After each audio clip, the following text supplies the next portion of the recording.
The Bell. It's more than a trophy. It's a place amongst the greatest to ever compete on surfing's biggest stage. It's a beacon, calling us to the shores of the Southern Ocean, to Bells Beach, known as Jura, here in Wadawurrung country. Now in its 60th year, the longest running event in competitive surfing is once again the amphitheater for the best surfers in the world to realize a dream and ring their way into history. As the World Surf League Championship Tour focuses on Australia, it's fitting that two of her own arrive in yellow jerseys. Legends are on the ropes as the mid-season cut rapidly approaches. Will the familiar toll of the bell power their rise, or will the youth movement continue? At the Rip Curl Pro Bells Beach presented by Bonsoir, you've got to win it to ring it.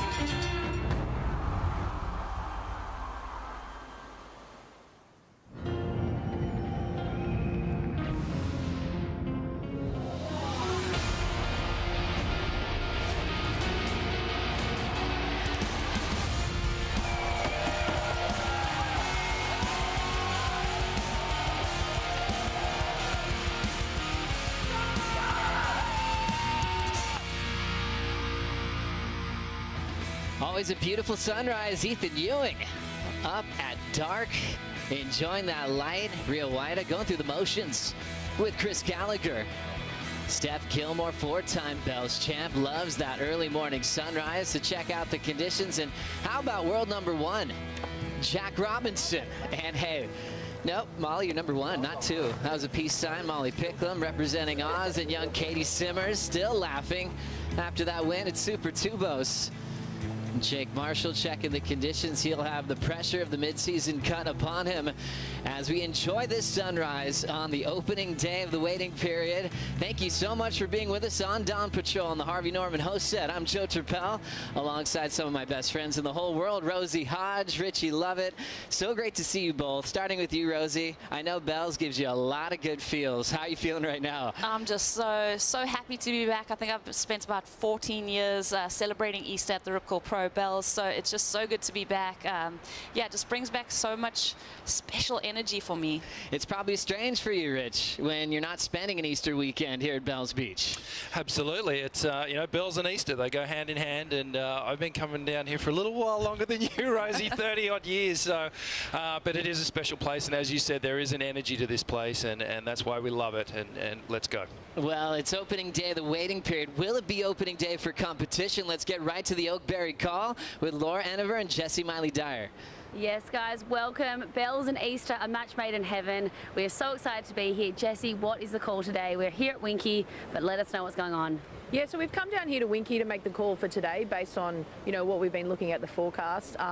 We're not on. It's a bit smaller actually than we kind of anticipated, and you know, coming here though, we knew that this would be our chance for today. So yeah, we're going to be off, unfortunately. And looking forward into the week, you know, swell on the way, but you know, how excited are you to be back here at Bells Beach? Oh yeah, I mean, look, for all of the Australians and sorry, I'm like choking on a fly. This is such a special spot, you know, for everyone who's grown up coming down here, everyone who's grown up watching the event. There's something really special about Bells, and for us to be back here at Easter, you know, hoping for some waves and, you know, kind of have the allure of the bowl. It's great to be here, and you know, really happy to be kicking off the Aussie leg. Amazing. Back to you guys. Thanks so much, Laura. Yeah, celebrating 60 years. This is the 60th edition of this event. Let's dive in to the Surfline forecast to see what we have in store for the next few days. Rich, what's popping out to you? Well, a new color combination for Surfline is what's popping up, and we're going with the traffic light theory of, you know, go is green and, you know, red not so good. So, well, we're looking at a leftover swell from the last few days. Beautiful conditions, but just not quite enough energy, and we know that at the back half of the swell, things get a little slow. So the promising sign is that, well, today, this is what we're looking at. 3-foot faces on the sets, wind really light and offshore at the moment. It's supposed to turn around and come onshore. So there will be some fun waves around today, and we might even get in the water ourselves, but we'll wait and see.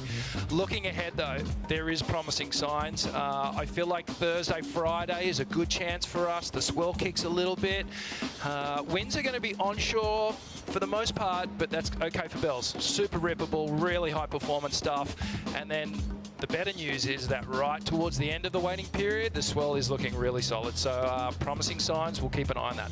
Big thanks to Surfline, and thanks for keeping us posted with the new color change. Green means go, and looks like it turns to that color in a few days. Rosie, you're on tour. You've got some lay days. What are your options to stay hot, ready for competition? Yeah, I'd love to jump in the water. Like Richie said, this is our opportunity to catch a couple waves and check out who's surfing to their potential in the free surfs. But I think I'll be chasing my 2-year-old for the rest of the day. Exactly. But always want to stay fresh. Make sure that your boards are solid and ready for that opening round, Rich. Yeah, absolutely. And the athletes really take the equipment seriously. They have to. That's the tools of the trade. So, you know, they're here. They've got new boards, new fins. They need to try the combinations. They've all got the coaches here. Today's an on day for them still in terms of practicing and preparing. Well, it feels really happy and exciting being in here because you're seeing all these familiar faces again. However, there's this elephant in the room, the mid-season cut that is approaching rapidly. Remember, we have 34 men on tour. That's going to go down to 22 after stop 5 in Margaret River. Women going from top 17 down to top 10 after Margaret River. And then we'll continue on to finish the championship tour season and compete for a spot at the Rip Curl WSL Finals. And you also qualify for the start of next season. So a lot in that if you qualify for the back end of the year. If you don't make the cut, you're going right to the 2023 Challenger Series, and you don't really have much time to wait. It goes straight from Margaret River, straight to Snapper Rocks, as that schedule looks absolutely incredible. A lot of people in danger of not surviving that cut, and one of the biggest names that we'll be focusing on here at the Rip Curl Pro Bells Beach, presented by Bonsoy, is a 4-time Bells champ. She's called the GOAT. On the hot seat, looking to move on past that cut line for the rest of the season. We'll be right back.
Colapinto pulling in, big section, absolutely blasted out by a massive spin. Pulling in, Kyle Belly in a backdoor barrel, finds the exit. Felipe Toledo takes out the Hurley Pro here at Sunset Beach. Joao Chianca is Rip Curl Pro Portugal champion. Jack Robinson officially your Billabong Pro Pipe champ.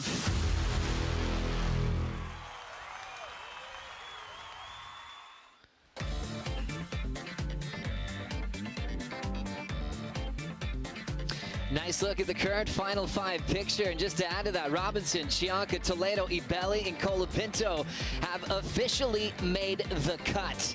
So no pressure as far as making the season or even the start of 2024. They can truly focus on the Rip Curl WSL Finals. But what that also means is they just took 5 spots. Now there's only 17 left from here at Bells and also Margaret River to survive the rest of the season, Rich. Oh, it's gnarly. This cut is just creating so much drama, and it's interesting to see how our competitors handle the pressure, because it is pressure big time. Let's really focus on this bubble watch. Starting stop number 4. Remember, off for the day, so more time to really dive into this. The cut line's right there. Some big names. Igarashi, who's part of Lower Trestles last year in the WSL Finals. Kelly, right behind him there. Remember, world title in '92. Are we really seeing the GOAT in this kind of trouble? Baron Mamiya, the hot wild card from last season. Jake Marshall, Zeke Lau hasn't had a great result, and Dino's really popping out to mind. So some huge names that are going to be really feeling the heat. Good news for them, they saw this unfold from last season, so it's not a big surprise like it was last year. They know it's really going to be heavy in the next 2 stops. Rosie, what's the biggest name that's really coming to mind? Who are you going to be watching at Bells? Kelly Slater, you have to think about him. You mentioned, his accolades, his world titles, but also the fact that here at Bells Beach, he's been incredibly successful as we have a look back at his performances, Joe. Kelly, always in sync in those early years, but those 4 Bells titles weren't always easy, Ro. No, they were hard fought. I mean, he lost some incredibly close finals. He did a full rotate, still lost one of the finals. But yeah, we've just seen some of the most iconic performances from Kelly Slater over the years here at Bells Beach.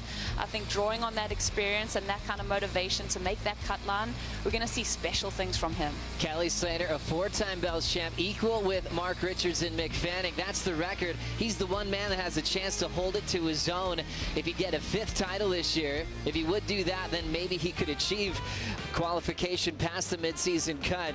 This will be his 26th start coming here to Bells Beach. Those 4 victories is incredible. Rosie mentioned the one final that he did not win when he did a full rotation air, got a 10, and went down to Mick Fanning.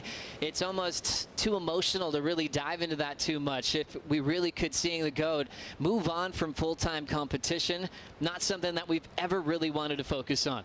No, it seems weird even thinking about Kelly not being on tour, but he's going to have to dig pretty deep in these next few events, but he's got really good connection with Bells Beach, so we could see it happen. Last year, as you said, it was possible. We saw athletes get out of that troubled zone. They get 2 good results on a quick roll. Safe as houses. Well, great pick there for Kelly. For you, Rosie, what about yourself, Richie? Who are you really focusing on? Joe, for me, it's Kanoa Igarashi. This is unfamiliar territory for him. He said in the last event, in one of the interviews, he tried something different and it didn't work. So he's clearly a little bit rattled with his performance. Make or break. He wasn't shy in saying, I'm going for a world title. I'm world title worthy, so I'm after it. But so Kanoa's changed it up a little bit here. He's taken on Mitchell Ross as a coach, so Carissa Moore's coach, and we know the success that partnership has had. So look, when you look at Kanoa's surfing, he has all the ingredients to make it work either here on the bowl or down at Winky Pop as well. Very dynamic, very fast, and he's been really one of those title contenders the last couple of years, so I feel like he will dig himself out of this hole, and we'll see the best of Kanoa in the next couple of events. Solid there. What a transition. Yellow last year at Bells, and now in the position where he's trying to survive the midseason cut on the women's side as well. It's going to be a lot to talk about for Stephanie Gilmore, and also welcoming back Joanne DeFay from that broken foot. She'll return to the jersey for her first CT of 2023. Steph Gilmore looking for a 5th Bells trophy and also some moving on the rankings. That's coming up next. Oh,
and gets it. Wow, Here we go. are you kidding me? Caitlin Simmers snaps Oh my underneath the gosh. lip.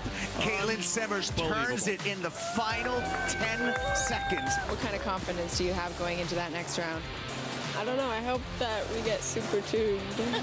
17-year-old Katie Simmers wins the male Rip Curl Pro Portugal presented by Corona.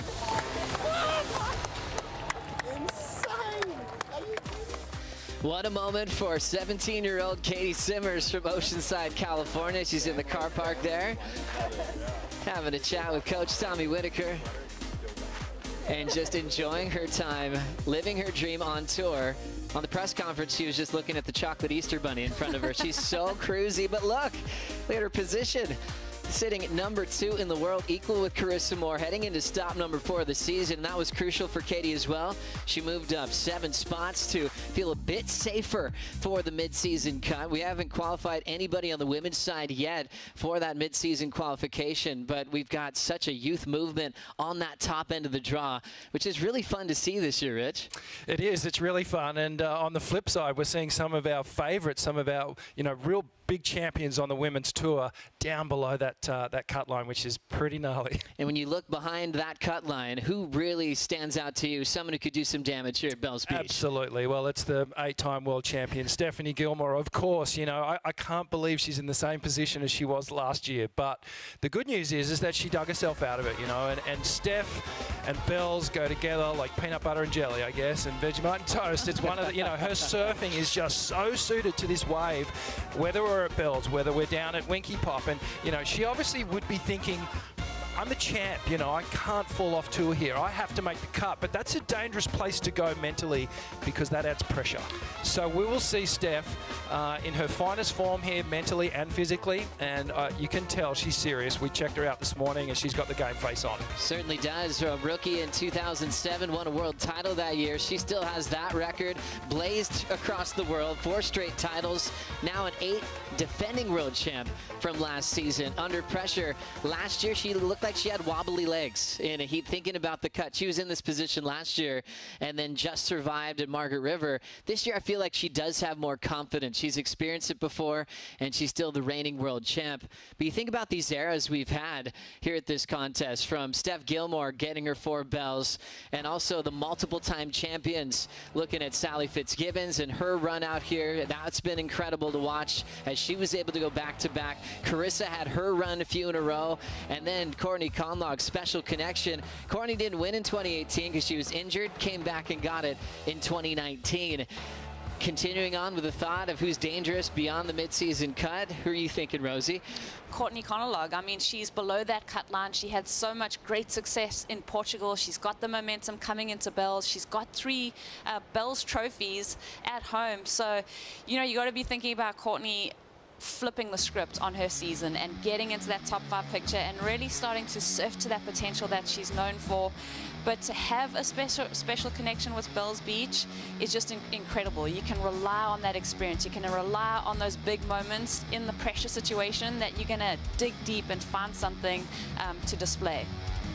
Really cool to see the form of Conlog, especially when Bells is really big. She instantly becomes the favorite. How about if it's a little bit smaller? Has she still got that same kind of momentum, Rich? 100%. And like last year with Stephanie, they were both in this similar position. And we saw a real tenacious maneuver from Courtney last year down at Winky Pot, where she hustled a bit. She got that one wave under priority, and that changed her whole season. That got that roll going all the way into Margaret River, and then, of course, she made the tour. And how about that? They're both in the same heat in the opening round. Heat number 6, Courtney Conlog, Steph Gilmore throwing Brisa Hennessy just to put an exciting matchup, one of the best of the round with so much on the line. Brisa also looking dangerous in free surfs. She wants to kind of mix things up with all that energy on the midseason cut. Yeah, I mean, you just talking about it now, just fathoming that kind of pressure that these surfers are under. For the women, I feel like it's even just a tighter cut line with that top 10 qualifying for next season. I'm just feeling that pressure and that nerves. It's going to be interesting to see how these athletes handle all of that. Challenger Series is going to get started right after Margaret River, and everyone will head to Snapper Rocks that doesn't survive the midseason cut. Starting May 6th, the Boost Mobile Gold Coast Pro at Snapper Rocks. What a way to kick it off, all the way down to North Narrabeen for a great little back-to-back in Australia. Ballito, South Africa, has provided some incredible moments on the Challenger Series. Back to the U.S. Open, then to Ericeira, and the season finale this year over at Sakurema. So that'll be all the drama to see who will be making it onto the championship tour, and we'll see a lot of big names heading that way. It's just inevitable with this new format. There's going to be some big names going straight to the Challenger Series right after Margaret River. We'll keep you posted on the updates. Bear Mamiya doesn't want to be heading to Snapper Rocks. He wants to continue on for a fight with the Rip Curl WSL Finals, as we have more things to discuss here on Dawn Patrol. It's a crazy moment for one of the greatest Australians to ever do it. Owen Wright calling his retirement party this year at Bells Beach.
Welcome back to the Rip Curl Pro Bells Beach, presented by Bonsoy. You're watching Dawn Patrol. Remember, a big year ahead of us. We talk about the cut, but it's a qualification year for the 2024 Paris Olympic Games. And you can follow that whole run from start to finish on worldsurfleague.com.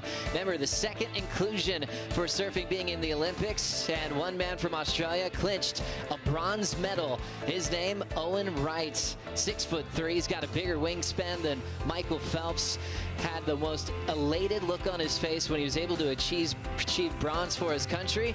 However, he's calling it a day in competitive surfing, and we move on from competition after this event as the wild card here at Bells Beach. Really great to hear from Owen Wright on the decision-making process on what it took to move on. I wasn't quite happy with some things that started last season, so I did some checkups after the mid-year cut and after a few challenger events, and they said, yeah, you know, it's time to step out. You know, your head's in a place where you don't want to get another big knock. So, you know, I took a bit of time to digest the news. It was hard to hear because I felt like I was still in the game. I still wanted to be the best. Still wanted to get back on there and give it a go. And I was like, you know what, Bells, that's a wave that's manageable. Let's see if I can get the spot. And I've got the spot here, and I've had a great career. I've overcome some big battles outside of surfing, inside of surfing, and yeah, I'm just really, really grateful for the opportunity to finish in the Russia. Bittersweet moment, seeing Owen Wright move on from competition, but we do get to celebrate his career here at Bells Beach. Richie Lovett stepping out and welcoming a world champion, Wayne Rabbit Bartholomew. Bugs, a lot to discuss, but first, your take on Owen Wright and his career and what it means to you. Well, an illustrious career, Joe. If I could just highlight 3 pinnacle moments. I think mid-career, the rivalry with Kelly Slater was pretty epic. You know, 3 finals in a row. I know Kelly's had a lot of generational rivalries, but this one was pretty special, and it culminated in the richest purse won in surfing's history in New York for Owen. Then he really got legendary status, achieving legendary status at Chopu and Cloud Break out there and those amazing left-hand reef breaks. And then the great comeback at Snapper Rocks. What an awesome career. Oh, so many great things to discuss. I love how you brought up those 3 straight finals, which was really incredible. 2011, Owen 3 straight with Kelly and was in the world title race. Celebrate Owen Wright with us and join him as he will be taking on Ian Gentile and Felipe Toledo in the opening round of competition. As we just got some late breaking news, Miguel Pupo forced to withdraw from competition early this morning. Morgan Siblick will be added to the opening round of competition. Enjoy WorldSurfLeague.com, and we'll see you next time for the call.